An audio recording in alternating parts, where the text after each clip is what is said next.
wabarakatuh. Halo semua, apa kabar? Semoga kita semua selalu dalam keadaan sehat ya. Amin. Saya Radia Nurul Fajri dari Prodi Pendidikan Guru Sekolah Dasar di STKIP Rahmania Depok semester 3. Di sini saya akan mencoba menjawab beberapa pertanyaan untuk memenuhi tugas mata kuliah pengembangan kurikulum.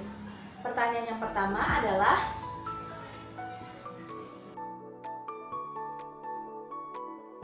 alasan saya memilih jurusan Pendidikan Guru Sekolah Dasar di STKIP Rahmania Depok adalah karena merupakan salah satu passion saya saat ini. Alhamdulillah, saya merupakan guru swasta di Sekolah Dasar Islam di Depok. Berdasarkan misi STKIP Rahmania Depok, yaitu meningkatkan akademik dan lulusannya. Saya berharap dengan saya menjadi bagian dari STKIP Rahmania Depok, saya bisa menjadi salah satu mahasiswa dengan lulusan terbaik dari kampus tersebut. Namun, di samping itu juga, saya berharap saya bisa mengimplementasikan, menerapkan, mengembangkan ilmu yang saya miliki untuk bisa menjadi guru yang profesional dan bisa mencerdaskan anak bangsa yang berakhlak mulia. Pertanyaan yang kedua adalah,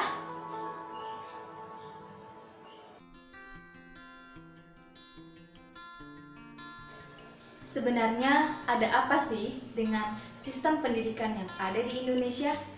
Menurut pandangan saya, berdasarkan hasil survei Program for International Student Assessment atau PISA pada tahun 2018 yang diterbitkan pada Maret 2019 lalu, memotret sekelumit masalah pendidikan yang ada di Indonesia. Dijelaskan dalam kategori membaca, sains, dan matematika, Indonesia berada di peringkat paling bawah, di urutan 74 negara dari 79 negara yang ada di dunia. Itu menandakan bahwa Indonesia berada di urutan 5 paling bawah di antara 79 negara yang ada di dunia. Sangat amat memprihatinkan. Padahal, lebih dari 217.000 sekolah, lebih dari 45 juta siswa, dan lebih dari 2 juta guru yang ada di Indonesia, tetap pendidikan di Indonesia merupakan pendidikan paling rendah dari beberapa negara. Saya mengutip kalimat yang disampaikan oleh Bapak Pendidikan Republik Indonesia, yaitu Bapak Ki Hajar Dewantara. Beliau mengatakan bahwa padi tidak akan pernah bisa menjadi jagung, begitupun sebaliknya, jagung tidak akan pernah bisa menjadi padi.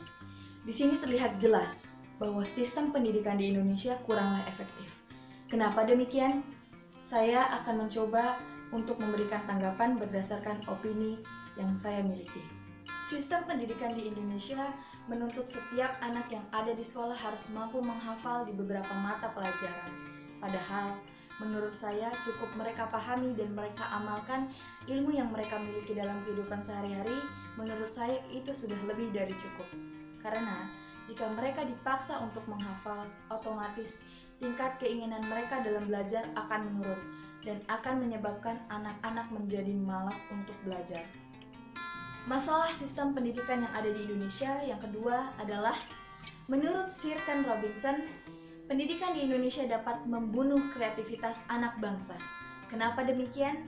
Karena setiap anak dituntut untuk dapat melakukan hal yang sama, harus memiliki standar yang sama, dan diajarkan hal yang sama. Padahal, setiap anak memiliki bakat, minat, dan kreativitas yang berbeda. Dengan hal seperti itu akan membunuh kreativitas anak bangsa. Masalah pendidikan di Indonesia selanjutnya yaitu banyak sekolah yang lebih mereward nilai atau IPK kepada siswa.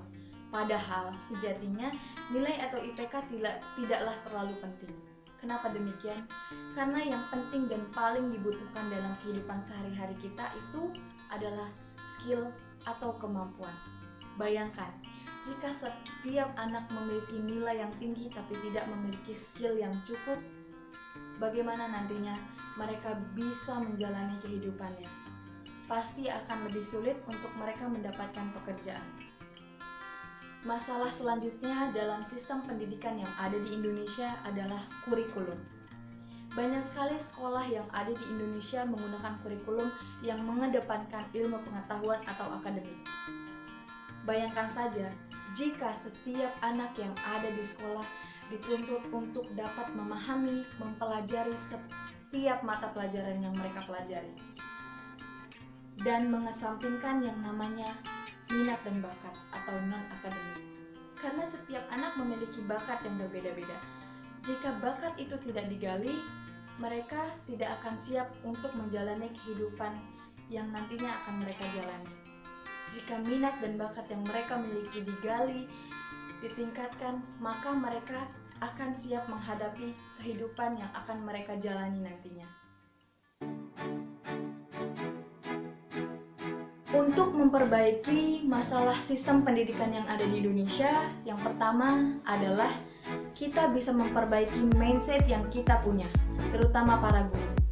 Percayalah bahwa setiap anak memiliki bakat dan minat yang berbeda, cara berpikir, cara pandang, dan pengetahuan yang berbeda.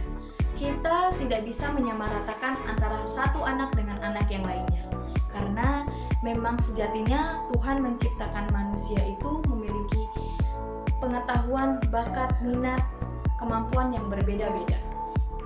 Jangan paksakan anak, bebaskanlah anak untuk memilih apa yang mereka sukai dan apa yang mereka minati.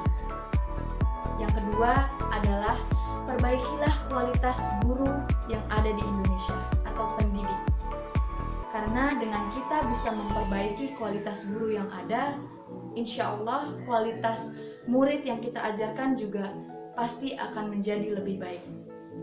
Poin yang ketiga, optimislah bahwa kita bisa memperbaiki sistem dan teknis pendidikan yang ada di Indonesia. Salah satunya adalah kurikulum. Karena kurikulum dalam dunia pendidikan amatlah sangat penting.